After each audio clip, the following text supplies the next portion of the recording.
Wow, this is amazing. Good morning. I was just looking at today's daily workbook lesson. How amazing are these ideas, huh? I'm glad you joined us today. Today's daily workbook lesson is 190. I choose the joy of God instead of pain. Listen to this. Pain is a wrong perspective. When it is experienced in any form, it is a proof of self-deception. It is not a fact at all. There is no form it takes that will not disappear if seen aright. For pain proclaims God cruel. How could it be real in any form? It witnesses to God the Father's hatred of his Son, the sinfulness he sees in him, and his insane desire for revenge and death. Can such projections be attested to? Can they be anything but wholly false? Pain is but a witness to the Son's mistakes in what he thinks he is. It is a dream of fierce retaliation for a crime that could not be committed, for attack on what is wholly unassailable. It is a nightmare of abandonment by an eternal love which could not leave the Son whom it created out of love. Pain is a sign illusions reign in place of the truth. It demonstrates God is denied, confused with fear, perceived as mad, and seen as traitor to himself. If God is real, there is no pain. If pain is real, there is no God. For vengeance is not part of love, and fear, denying love and using pain to prove that God is dead, has shown that death is victor over life. The body is the Son of God, corruptible in death, as mortal as the Father he has slain. Peace to such foolishness. The time has come to laugh at such insane ideas. There is no need to think of them as savage crimes or secret sins with weighty consequence. Who but a madman could conceive of them as cause of anything? Their witness, pain, is mad as they, and no more to be feared than the insane illusions which it shields and tries to demonstrate must still be true. It is your thoughts alone that cause you pain. Wow. This is so incredible if you really hear this. It is your thoughts alone that cause you pain, and nothing more.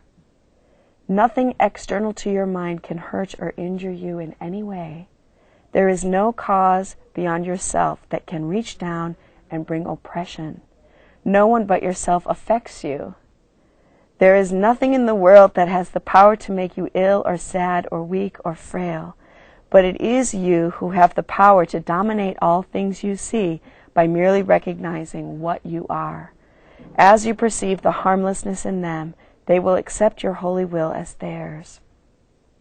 And what was seen as fearful now becomes a source of innocence and holiness. My holy brother, think of this a while. The world you see does nothing. It has no effect at all. It merely represents your thoughts. And it will change entirely as you elect to change your mind and choose the joy of God as what you really want. Your self is radiant in this holy joy, unchanged, unchanging, and unchangeable, forever and forever. And would you deny a little corner of your mind its own inheritance and keep it as a hospital for pain, a sickly place where all living things must come at last to die? The world may seem to cause you pain, and yet the world, as causeless, has no power to cause. That's why forgiveness is a fact, because this world is causeless. If this world would have been caused, forgiveness would be impossible, and this course would be meaningless. The world may seem to cause you pain, and yet the world, as causeless, has no power to cause. As an effect, it cannot make effects. An effect is made by its cause. This world is an effect of your mind and cannot be a cause. And it cannot make its own effects because it would have to be caused to do that. As an illusion, it is what you wish. Your idle wishes represent its pains. Your strange desires bring it evil dreams. Your thoughts of death envelop it in fear, while in your kind forgiveness does it live. Pain is the thought of evil taking form and working havoc in your holy mind. Pain is the ransom you have gladly paid not to be free. In pain is God denied the Son he loves. In pain does fear appear to triumph over love, and time replace eternity and heaven, and the world becomes a cruel and bitter place where sorrow rules and little joys give way before the onslaught of the savage pain that waits to end all joy in misery. Lay down your arms and come without defense into the quiet place where heaven's peace holds all things still at last. Lay down all thoughts of danger and of fear. Let no attack enter with you. Lay down the cruel sword of judgment that you hold against your throat, and put aside the withering assaults with which you seek to hide your own holiness. Here will you understand there is no pain. Here does the joy of God belong to you. This is the day when it is given you to realize the lesson that contains all of salvation's power. It is this: pain is illusion, joy reality. Pain is but sleep, joy is awakening. Pain is deception, joy alone is the truth.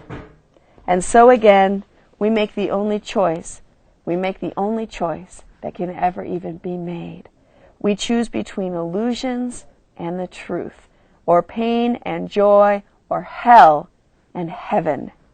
Let our gratitude unto our teacher fill our hearts, as we are free to choose our joy instead of pain, our holiness in place of sin, and the peace of God instead of conflict, and the light of heaven for the darkness of the world. I choose the joy of God instead of pain.